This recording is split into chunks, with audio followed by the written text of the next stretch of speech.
Right away you can see all the metal shavings down in there. That's metal shavings, magnetic metal shavings. This next part is I had to build a special tool so I could reach through that hole and loosen up the adjuster screws, because I did not have the special tool to reach down in the axle, and I did not know the nut size to build one right offhand. So I needed to get that carrier out so I could figure out what the nut size was to build a tool.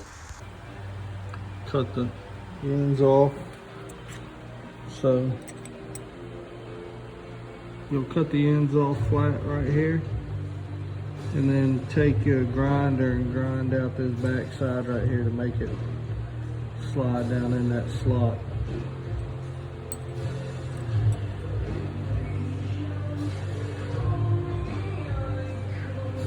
And you can kind of shove it in this little hole here, line it up with the thing, and then hammer it.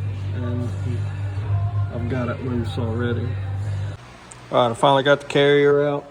I was able to back this thing all the way out, and that got me to where I could see the nut size. I got my bin, it's got all my big oversized axle nuts and stuff like that in it, and I found me one that fits in there just perfect. So now I'll take a pipe and weld this on there so you can stick it down the axle tube to adjust it. And I'm gonna spin this bearing up, and you can hear how loud it is.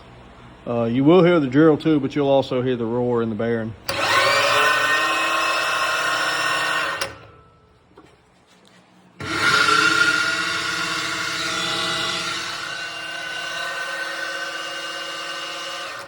Very loud.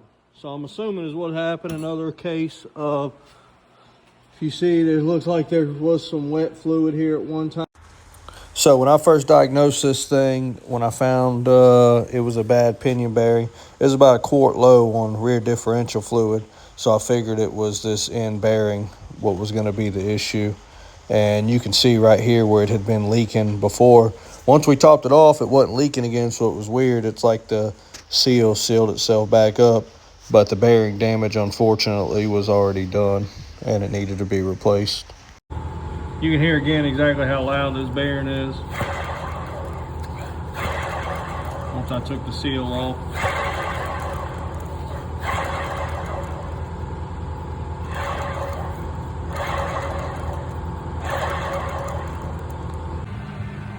We a little smoky because I just got done welding it, and that nut had some nasty zinc stuff on it, but you can see here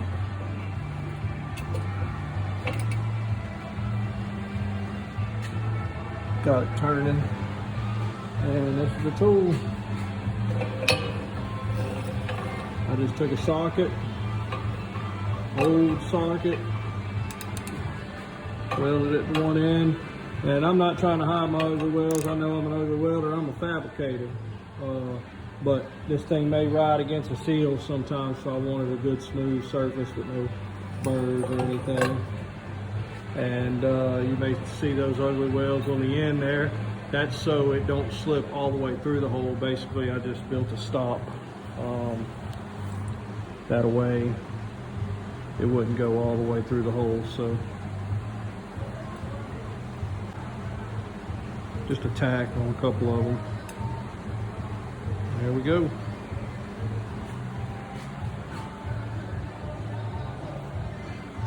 If you want to buy one of these ahead of time to build a tool so you don't have to do like I did, it's a 36 millimeter nut, or you could just spend $200 on the actual tool.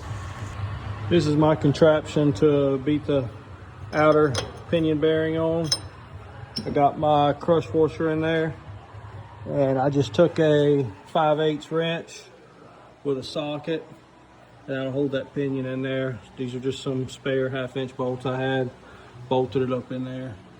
That's a like a big 3/4 inch drive with a 3/4 1/2-inch spacer.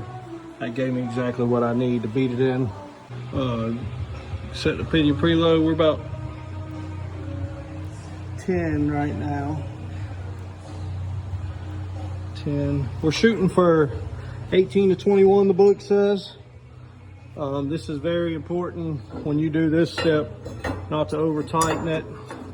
I got my jig set up.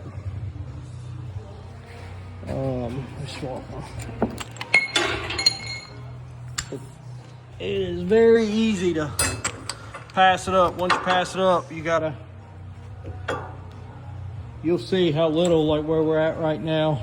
It's probably gonna end up right where the lock was before, but we're not just gonna trust it. We're gonna test it and make sure. So you see how far off we are right now, not much. And there we are, we're gonna be right at 20. I am happy with that.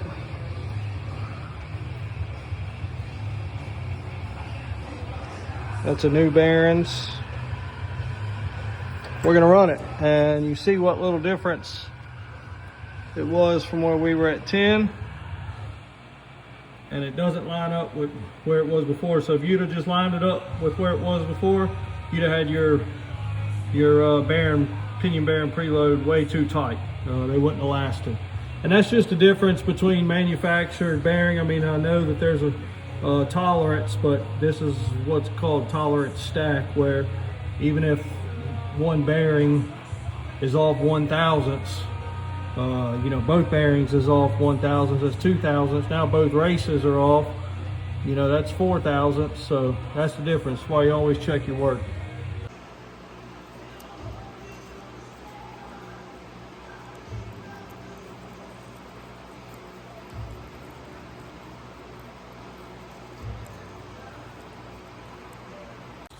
This is it all cleaned up before the reassembly.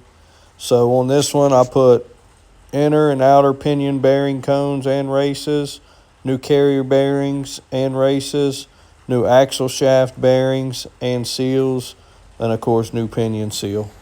And it's nice and quiet now.